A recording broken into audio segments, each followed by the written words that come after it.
Bienvenido, doctor César. Muchas gracias por su paciencia. Comprobamos que aparte de historiador, escritor y comunicador, es bastante paciente. Bienvenido. Bueno, no, estoy encantado de estar aquí, o sea que no es, no es una muestra de paciencia. Me encuentro bien. Muchas gracias. Este conversatorio va para hablar de su novedad por editorial Brockman and Holman, Pedro el Galileo. Doctor, yo estoy maravillada porque descubrí que este recurso viene como producto de una serie de obras que usted escribió previamente. ¿Le parece si usted me habla de ellas y yo las voy mostrando? También les digo que en la descripción de esta transmisión vamos a dejar el link de estos recursos por si alguien está interesado.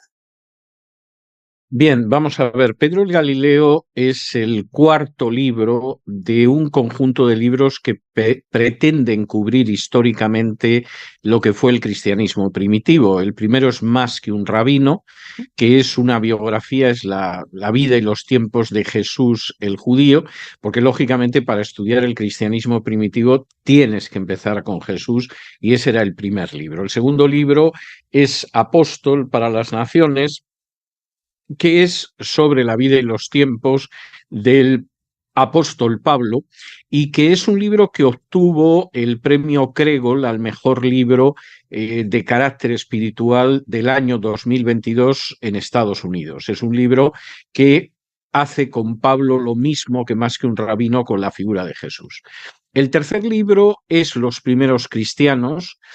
Para mí es un libro ya muy distinto. Libros sobre Jesús los hay, biografías de Pablo hay, pero lo que no existe realmente en ninguna lengua en estos momentos es un libro como Los primeros cristianos que cubre la historia de esos primeros discípulos de Jesús, de esos primeros compañeros de los apóstoles, que fueron aquellos judíos que creían en Jesús como Mesías e Hijo de Dios. Los primeros cristianos es una obra, insisto, sin paralelo, sin obra parecida ni en inglés, ni en español, ni en alemán, y que además cuenta muchas cosas que generalmente son desconocidas, pero que ayudan a entender muy bien el conjunto del Nuevo Testamento y también la historia de esos primeros cristianos. Y el cuarto, hasta la fecha, es Pedro el Galileo, que es una biografía de Pedro, pues de la misma manera que Apóstol para las Naciones es una biografía de Pablo. Tengo que decir que mi idea originalmente era acabar con Pedro, es decir, esto iba a ser una tetralogía,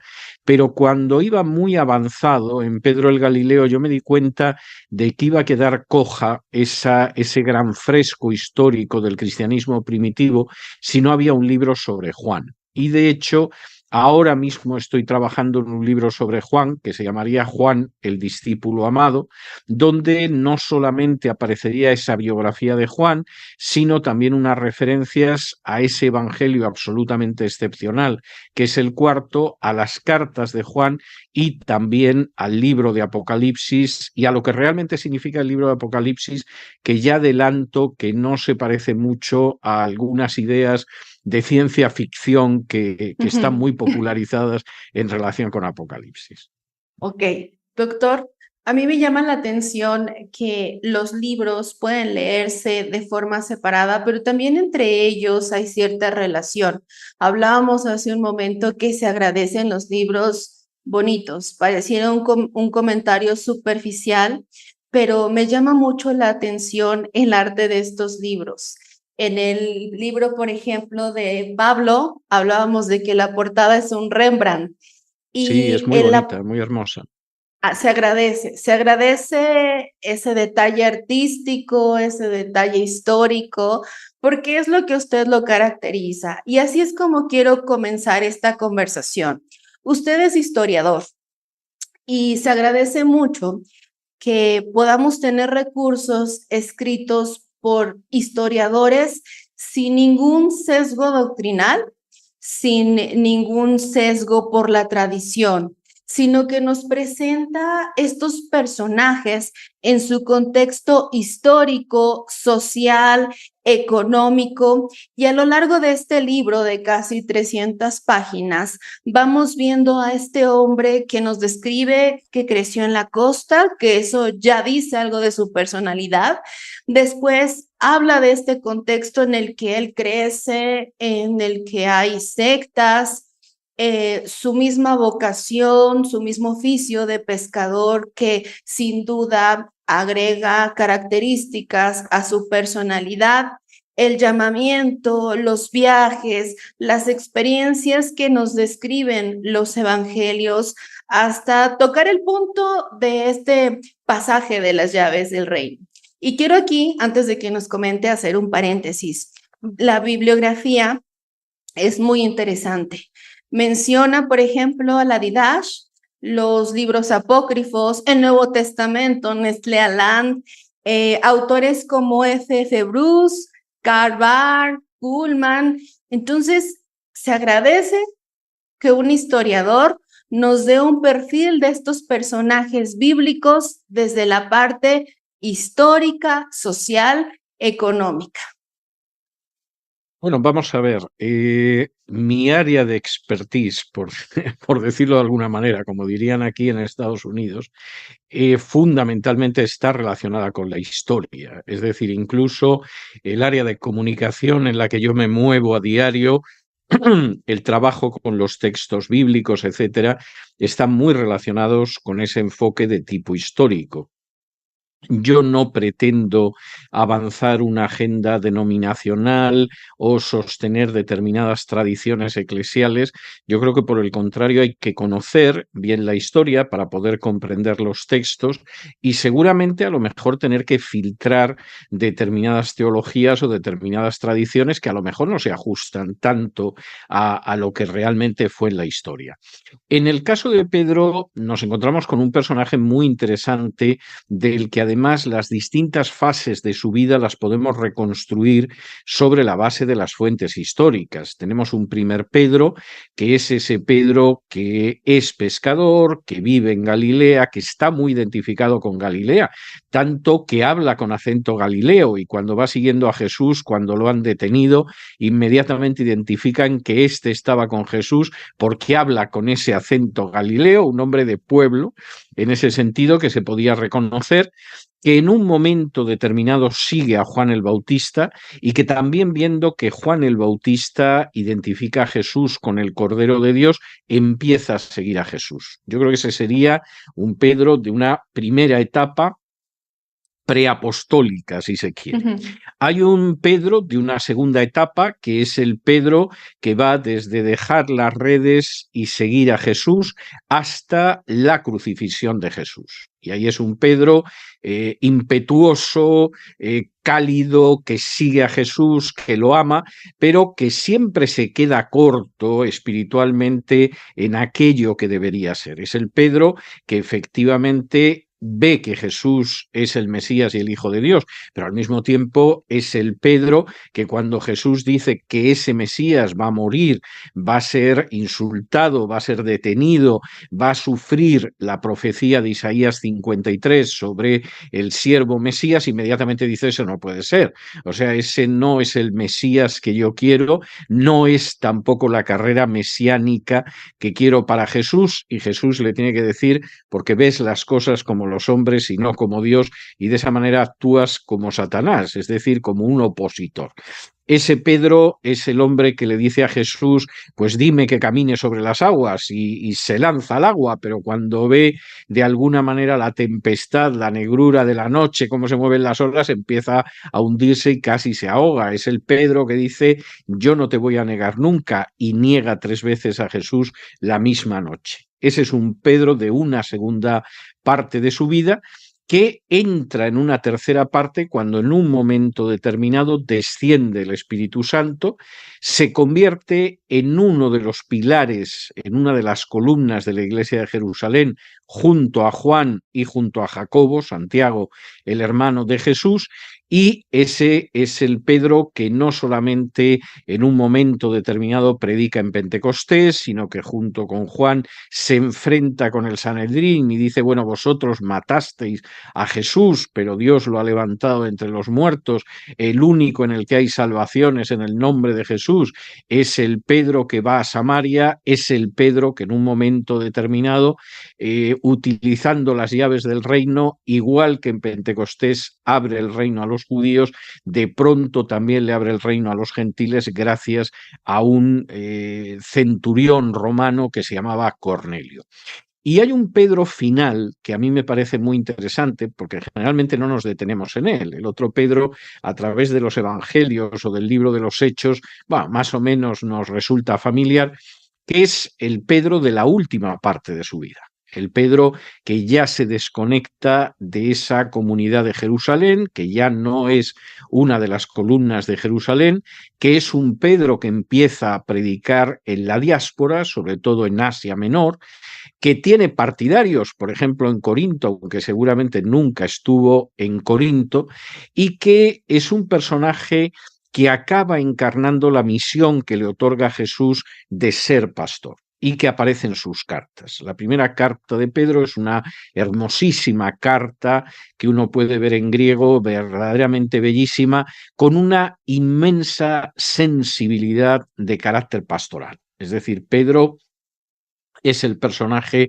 al que preocupan las ovejas, es el personaje que recuerda que la piedra, por supuesto, no es él, sino que la piedra es Cristo, y además eso es lo que anunciaba el Salmo 118 o el profeta Isaías, que habla de cómo la gente tiene que ceñirse, y utiliza la misma palabra que Juan para hablar de cómo Jesús se ciñó en la última cena para lavar los pies a los discípulos, y que dice que realmente el patrón sobre el que tenemos que ir tejiendo, cosiendo nuestra vida es el modelo de Jesús. Es curioso como Pedro, cuando dice que Jesús dejó ejemplo, dejó modelo, utiliza una palabra de la sastrería, que es el patrón que se utiliza para hacer la ropa, que el sastre recorta la tela sobre el patrón y está diciendo, bueno, el patrón para que cortemos nuestra vida, para que tejamos nuestra vida es Jesús, y tenemos que ir pisando sobre las pisadas que él dejó. Ese Pedro es un personaje absolutamente extraordinario, con un enorme corazón de pastor, y que se despide en su segunda carta, pues ya en un momento en que ha estallado la persecución neroniana en los años 60, y efectivamente señalando que hay una persecución, pero que nosotros esperamos nuevos cielos y nueva tierra. Yo creo que eso de alguna manera definiría las distintas etapas de la vida de Pedro.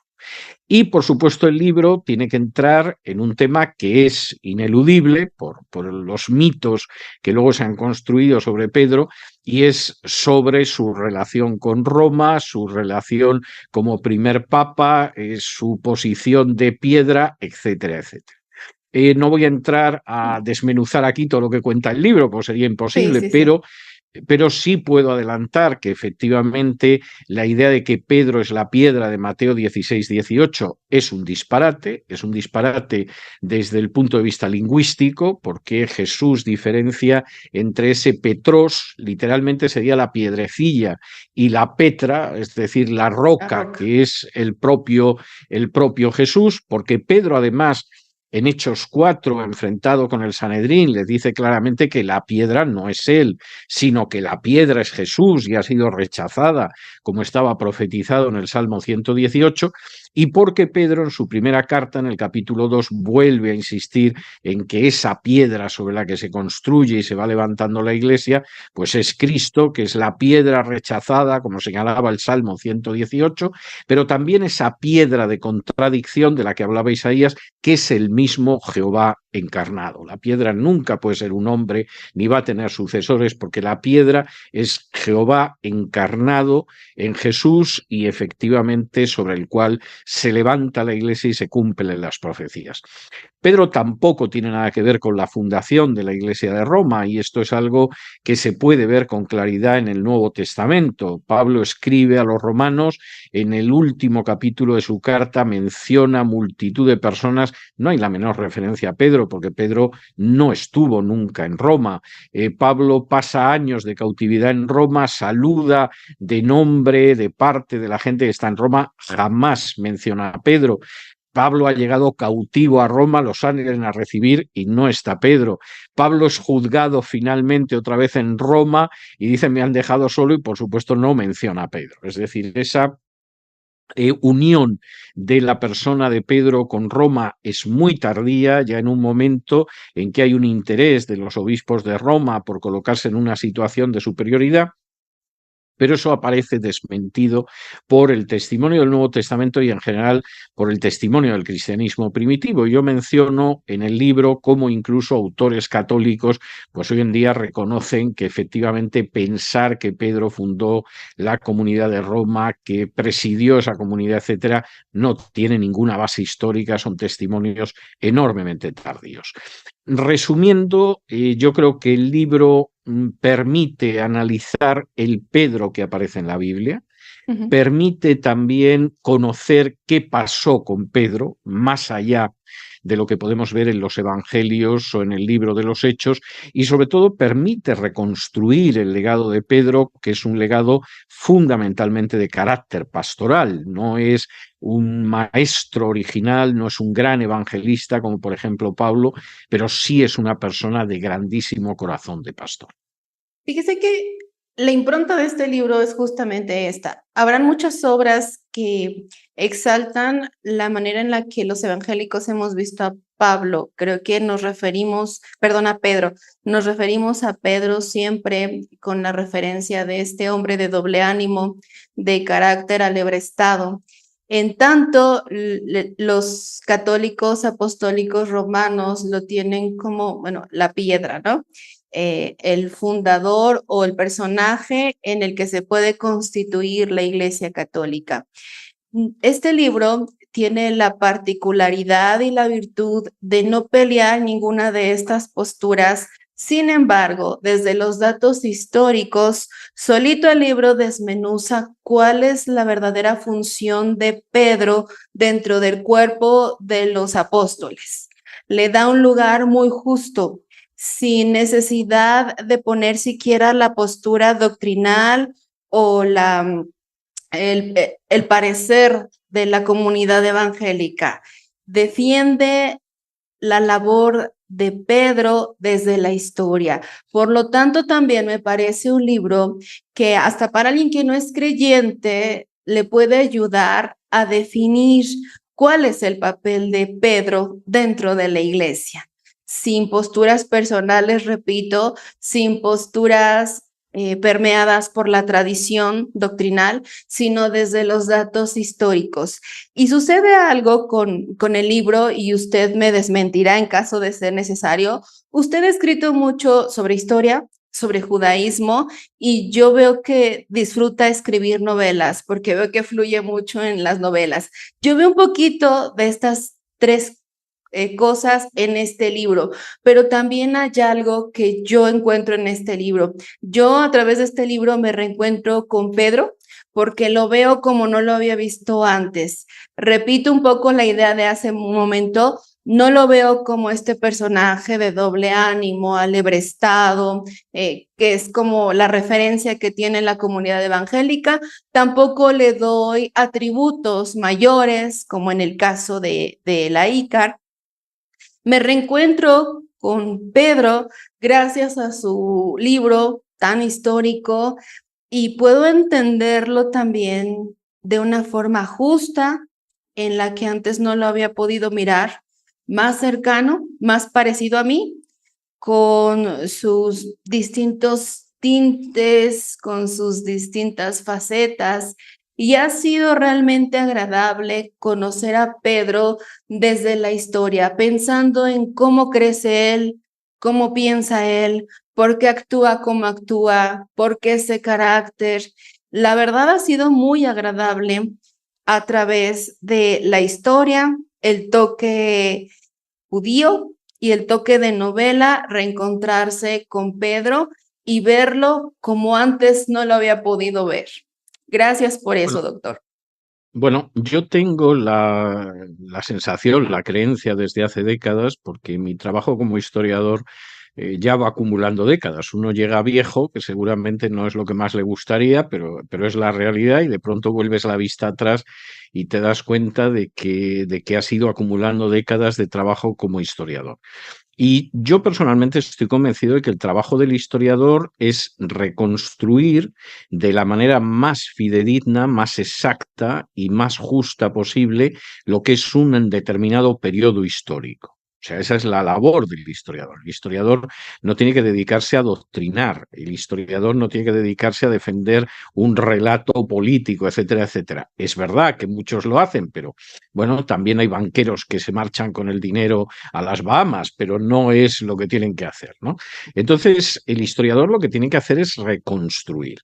Y a partir de esa reconstrucción sobre las fuentes históricas, comprendiendo lo que es el contexto de la época, etcétera, a partir de ahí habrá gente que sacará sus conclusiones y que efectivamente dirá, pues mira, Pedro era esto, no solo es las 3 veces que negó a Jesús, o no solo es Exactamente. Pentecostés, o Pedro no puede ser la piedra, si el primero que dice que la piedra es Cristo es el propio Pedro, y además es machacón y repetitivo con ello. Y eso a mí me parece importante. Y creo que además en los 4 libros ya publicados de esta historia del cristianismo primitivo, que son libros que se pueden leer totalmente separados y no tienes por qué leer los 4. Hay quien puede leer el libro de Pablo porque le interesa a Pablo y no ocuparse de los primeros cristianos, o al revés. En esos libros hay ese intento de reconstrucción a partir del conocimiento del mundo de la época. Cuando tú conoces ese mundo, tú comprendes de manera muchísimo más cabal el mensaje y la vida de Jesús, y eso te arroja luz sobre pasajes de los evangelios que de pronto entiendes. Es a partir de ese conocimiento que tú comprendes mucho mejor lo que Pablo dice en las cartas, y no a lo mejor interpretaciones tradicionales de un versículo sacado de su contexto, que no tiene nada que ver con lo que decía Pablo. Es así como entiendes ese funcionamiento del cristianismo primitivo en los primeros cristianos, y es también como acabas comprendiendo a una persona de la importancia de Pedro, más allá de la tradición en la que tú hayas crecido. Y yo recuerdo que al poco de salir el libro de Pedro, una persona que había visto una entrevista sobre el tema, sobre este libro, pues una entrevista parecida a esta en la que estamos ahora, y que es una persona que ha crecido en la tradición ortodoxa, me decía: yo no comprendo cómo la Iglesia Católica puede decir que Pedro es la piedra, si está clarísimo que la piedra solo puede ser Cristo. Entonces, claro, evidentemente para el católico determinados pasajes se interpretan de cierta manera porque hay una tradición, un contexto cultural. Otros que han crecido en otro contexto cultural dicen: pero ¿dónde ve usted eso? O sea, eso no está por ningún lado. Bien, al final eso acaba quedando zanjado cuando tú conoces el significado de las palabras, cuando tú conoces el contexto de los hechos, cuando tú comprendes lo que sucedía en ese momento. Y en ese sentido, yo creo que los 4 libros, el último, Pedro el Galileo, son libros que no están escritos para creyentes, aunque pueden beneficiar enormemente a creyentes, que no están escritos para pastores, pueden ayudar muchísimo a pastores, pero a estudiantes de seminario, a miembros comunes de una iglesia, y son libros que en buena medida están dirigidos al gran público. Es decir, no se trata de que los evangélicos entiendan mejor los evangelios. Sí, también. Se trata de que la gente pueda comprender quién fue Jesús, quién fue Pablo, quién fue Pedro, cómo fueron esos primeros cristianos. Y en ese sentido son obras de historia, yo creo que considerablemente sólidas, documentadas, contundentes, que puede entender cualquier persona que siente interés por conocer esto, y que efectivamente no implica que va a confirmar su tradición religiosa, la va a negar, etcétera. Se va a encontrar con la historia desnuda. Doctor, desde su punto de vista como profesor, como un personaje que es líder de opinión que tiene un programa de radio, que tiene tantas obras publicadas, ¿usted nos podría dar la invitación del por qué, desde la posición que ha alcanzado, por qué nos hace falta arraigarnos a la historia, leer más historia, estudiar el cristianismo histórico, estudiar a los personajes de una forma histórica, justa, neutral, crítica? Como profesor, ¿nos podría hacer esa invitación? ¿Qué vamos a alcanzar cuando leemos obras como estas sin ningún sesgo sectario, con el afán de descubrir desde la historia nuestra identidad cristiana? Bueno, vamos a ver, la fe cristiana es una fe histórica. O sea, la fe cristiana no es que de pronto a alguien se le ocurrió elaborar una serie de mitos o determinar ciertos dogmas, sino que la fe cristiana es una fe histórica que sucede en la historia y que arranca de la historia. Pasaba igual con la fe del pueblo de Israel. La fe del pueblo de Israel hablaba de un personaje histórico que se llamaba Abraham, hablaba de descendientes suyos históricos como Isaac y Jacob, hablaba de un hecho histórico como la salida de Israel de la esclavitud de Egipto durante el Éxodo, y cualquiera que lea el Antiguo Testamento se da cuenta de que ahí hay una fe histórica, no hay mitificación, no hay invenciones, etc. En el Nuevo Testamento eso todavía resulta más claro, porque todos los libros del Nuevo Testamento son libros que están escritos de manera muy reciente, a veces de manera inmediata, a los hechos que se están relatando. La distancia entre los evangelios y la vida de Jesús es de apenas unos pocos años, pero buena parte del Nuevo Testamento, como son las epístolas, están narrando acontecimientos de ese mismo momento, no de 15 o 10 o 20 años antes.